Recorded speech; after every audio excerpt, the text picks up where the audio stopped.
നമ്മുടെ കൂത്താടിച്ചി പൂവ് അല്ലെങ്കിൽ ലെന്താന എന്ന് പറയുന്ന പൂച്ചെടിയാണ് ഇത്. കണ്ട് പണ്ട് കൂത്താടിച്ചി എന്ന് പറയാറുള്ള പൂവാണിത്. അപ്പോൾ ഇതിൻ്റെ ഒരു 3 കളറ് ഇങ്ങനെ മറിഞ്ഞ് കിടക്കുന്ന കളറുണ്ട് ഇവിടെ.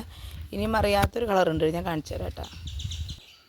കണ്ട, ഇതാണ് ഒരു കളർ. ഇന്ന് കാണാൻ നല്ല ഭംഗിയുള്ള കളറാണ്, പക്ഷേ ഇതിൽ 2 കളറോളം ഉണ്ട്. കണ്ട, പക്ഷേ ഇതിങ്ങനെ നല്ല കുറ്റിയായിട്ടുള്ള ചെടിയാണ്. കണ്ട, നല്ല കുറ്റിയുണ്ട്. ഇതിൻ്റെയും ഇളം അങ്ങനെ വെച്ച് പിടിപ്പിച്ചിട്ട് നമുക്ക് ഉണ്ടാക്കാം.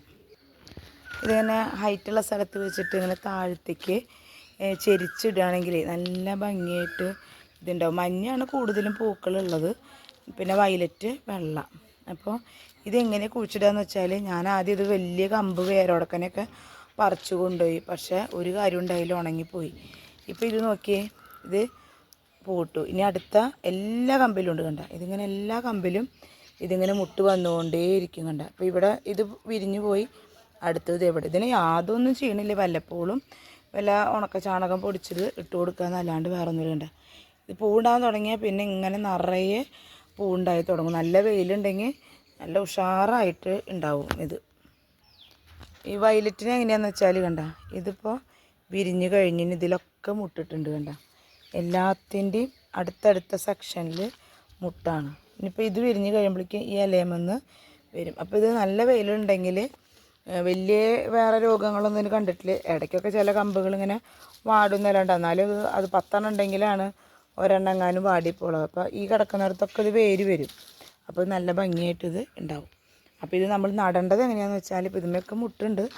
ഞാൻ എൻ്റെ കയ്യിൽ വെള്ളമില്ല, മഞ്ഞയുണ്ട്. അപ്പോൾ നമ്മളിനി അടുത്ത് വേര് പിടിപ്പിക്കാനായിട്ട് ഇനി ചെയ്യേണ്ടത് എങ്ങനെയാണെന്ന് വെച്ചാൽ, ഈ ഐറ്റം തന്നെ ഇങ്ങനെ ചെടി ബുഷ് പോലെ നിൽക്കണത് കൊണ്ട് കേട്ടോ. ഇതിങ്ങനെ ഹാങ്ങിങ് പോലെയാണ്.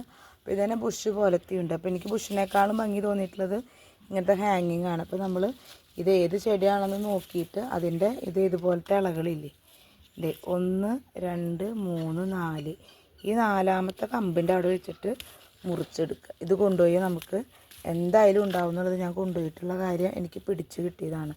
അപ്പോൾ വേരുള്ളത് നോക്കണ്ട, ഇങ്ങനത്തെ മതി. അപ്പോൾ എൻ്റെ കയ്യിൽ വെള്ളമില്ല, അപ്പോൾ ഞാനത് കൊണ്ടുപോവാണ്. അപ്പോൾ നിങ്ങൾ സബ്സ്ക്രൈബ് ചെയ്ത് കാണാൻ മറക്കരുത് കേട്ടോ. ഇനി നമ്മൾ പിടിപ്പിച്ചത് ഞാൻ നിങ്ങൾക്ക് കാണിച്ചു തരാം. നമ്മുടെ വീട്ടിലുണ്ടായത് കണ്ടോ, ഇതാണ് നമ്മൾ വേര് പിടിപ്പിച്ചിട്ട് ഉണ്ടാക്കിയത്. ഇത് എവിടെയും റഫായിട്ടുണ്ട്, പക്ഷേ ഞാൻ ചട്ടിയിൽ പിടിപ്പിച്ചു. അത് നല്ല ഭംഗിയായിട്ട് ഇതേ കണ്ടോ, ഇത്ര വലുപ്പമായി.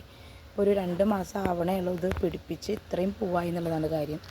ഇത് വയലറ്റാണ്. വയലറ്റ് പൂ വിരിഞ്ഞിട്ടില്ല, പക്ഷേ ഇതിനൊക്കെ നോക്കി കണ്ടോ, ഇതിൻ്റെ തുമ്പത്തൊക്കെ മുട്ടിടാറായിട്ട് കണ്ട. അതൊക്കെ ഇത് മുട്ടിൻ്റെ ഇതാണ്. അപ്പോൾ ഇതൊക്കെ ഉണ്ടാവും. ഇതൊക്കെ ഇനി ഇതിങ്ങനെ നല്ലോണം എല്ലാത്തിലും മുട്ടുണ്ടാവും. ഇനി ഞാൻ വേര് പിടിപ്പിക്കാൻ വെച്ചിട്ടുള്ളത് കാണിച്ചു തരാം. കണ്ട്, നമ്മൾ ഇതേ പുതിയത് പിടിപ്പിക്കാൻ വെള്ളം എൻ്റെ കയ്യിൽ ഉണ്ടായിരുന്നില്ല, എന്നിട്ട് അത് സുഡോമോണസ് കലക്കി ഒഴിച്ചതാണ് അതിൻ്റെ കടക്കിൽ. കണ്ടു, അതുപോലെ തന്നെ വേറെ ചെടികൾ വെച്ചിട്ടുണ്ട് കേട്ടോ. ഞാൻ കണ്ട മഞ്ഞ ഒന്നും കൂടി ഞാൻ പിടിപ്പിക്കാൻ നോക്കണം. അപ്പോൾ ഇതിപ്പോൾ ഫെബ്രുവരി ആയി. അപ്പോൾ ഏത് സമയത്തും നമുക്ക് ചെടികൾ പിടിപ്പിക്കാമെന്നുള്ളതിന് യാതൊരു സംശയവുമില്ല. നമ്മളത് വെക്കുന്ന സ്ഥലം ഓക്കെ ആവണം. ഷെയ്ഡുണ്ട്, കണ്ടത് ഇതൊരു മാവിൻ്റെ ചോട്ടിലാണ്. അപ്പോൾ ഷെയ്ഡും ഉണ്ട്, എപ്പോഴും തണവും ഉണ്ടാവും. അപ്പോൾ ഞാനിത് എന്താ ചെയ്യുക വെച്ചാൽ, ഇതൊക്കെ സുഡോമോണസ് വെച്ചിട്ട് ഇതുപോലെ ഇങ്ങനെ മൂടി വയ്ക്കും. എന്നിട്ട് ഒരു 2 ദിവസം ഇങ്ങനെ ഒരു വെയിറ്റ് കൊടുത്ത് വെച്ചാൽ 2 ദിവസം കഴിയുമ്പോൾ അതിനൊരു ചെറിയൊരു ഉണർവ് വരും. എന്നിട്ടാണ് നമ്മൾ തുറന്നു വയ്ക്കുക. എനിക്ക് തോന്നുന്നു നല്ല മഴക്കാലത്തേക്കാളും ചെടി പിടിപ്പിക്കാൻ മഴ നിന്നിട്ടാണ് നല്ലത്. കണ്ടു, അപ്പോൾ ഇത് കിട്ടാവുന്നവരൊക്കെ ഒരു കമ്പ് നട്ട് പിടിപ്പിക്കുക. നമ്മുടെ ഗാർഡൻ നല്ല ഭംഗിയാക്കി മാറ്റുക. ഓക്കെ ട്ടാ.